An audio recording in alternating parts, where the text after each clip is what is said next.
I hated school, guys. I hated it. Strap in. What happens at school then? Why don't you like focusing? And he's bright as a button. He went, because I'm doing my thing. And then they want me to just do their thing. Sums it up. But you're on tour at the minute. Well, my tour's on sale. It starts in September.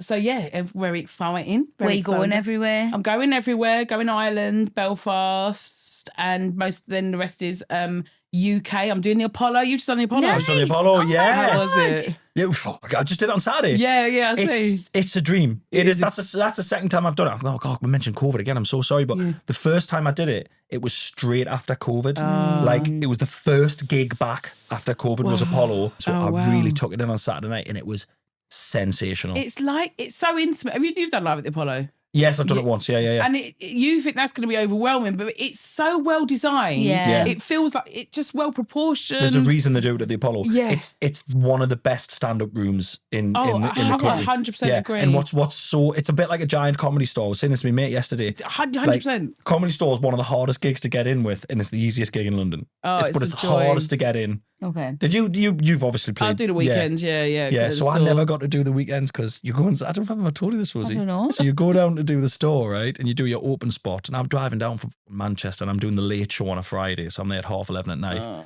And the owner's got to see you. Don's got to see you. Oh, it's old school, isn't it? It's like It's old gangster school. stuff. Don's got to You do see your you. open spot and you get walked to the back where he's having a glass of red.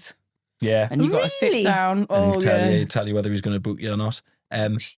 Every single fucking time I did my open spot, he was in France at his house in France. And I remember going, could you not have told us before I left Manchester that he was in France, please? You don't live there. Yeah, but you do it. And I went and I did them, and then, I never got the walk. He never saw me.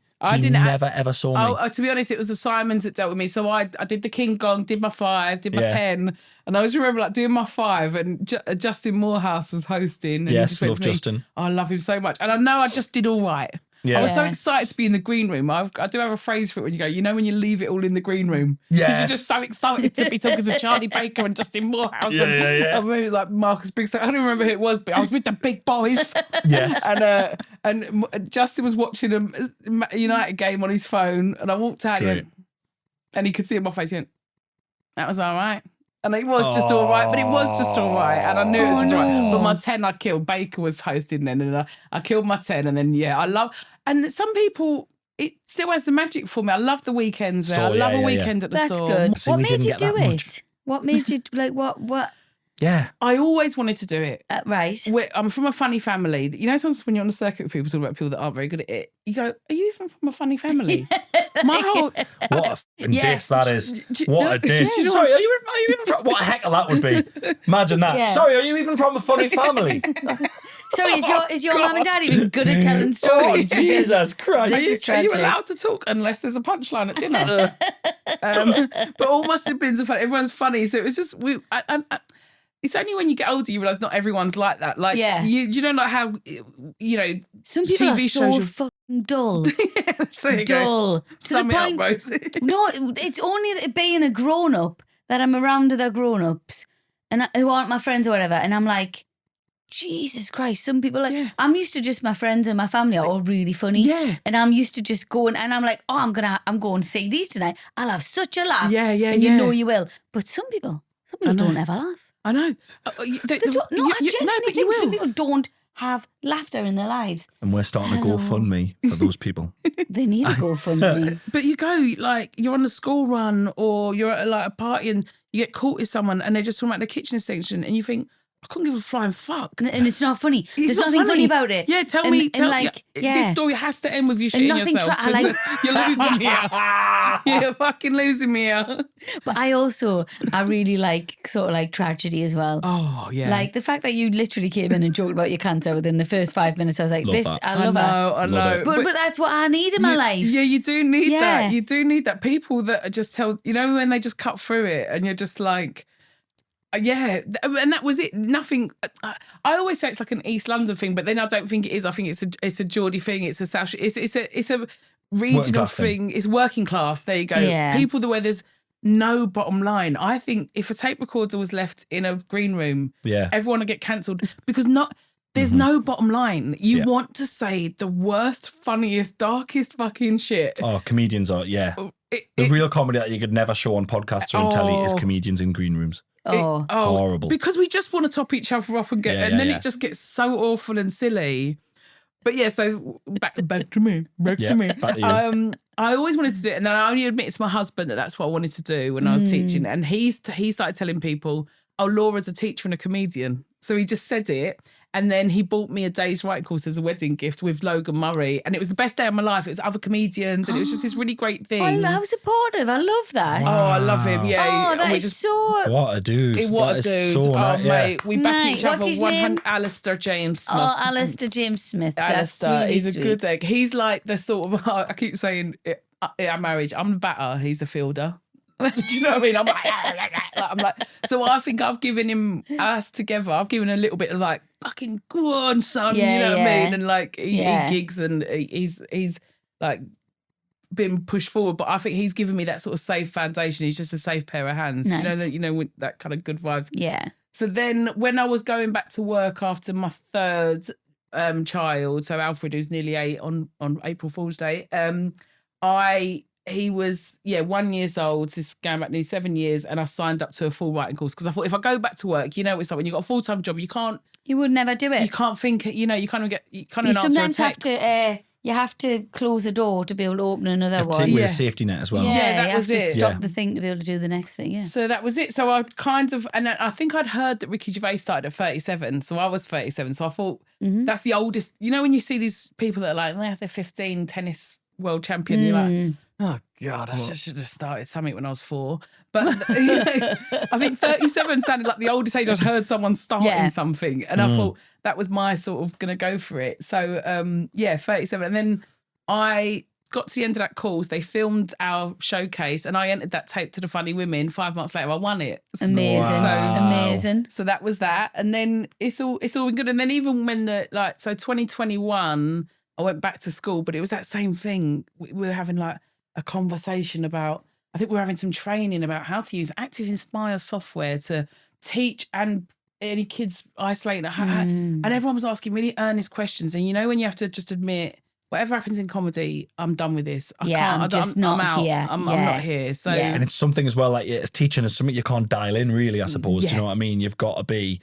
You can't just be like, my heart's somewhere else. No, it needs all of you to be a good teacher. And especially like, your mate's primary school teacher, what they give to kids. And I think there's loads of people carry on when their heart's gone, but the kids deserve all of you. They all like really care about the kids. Sometimes it's all they talk about though. I was going to say, they're too good. That's all. They come round ours and it's just teacher crack and that. And it's like, oh my God. And if you're not in it, I still love it. Like everyone, because I used to work at the Catholic school just up the road from me, so everyone still drinks at the local. So sometimes I'll be back from a gig and you still there on a Friday, and I still love all the gossip though. Yeah, I just love it. I love it. I do love it, but there was just when it's just that. There's sort of a running joke though, where one of them will be like, "We've lost Rosie." And I'm like, "Can we just talk about something other than school?" But I'm only joking. But it's all of my friends.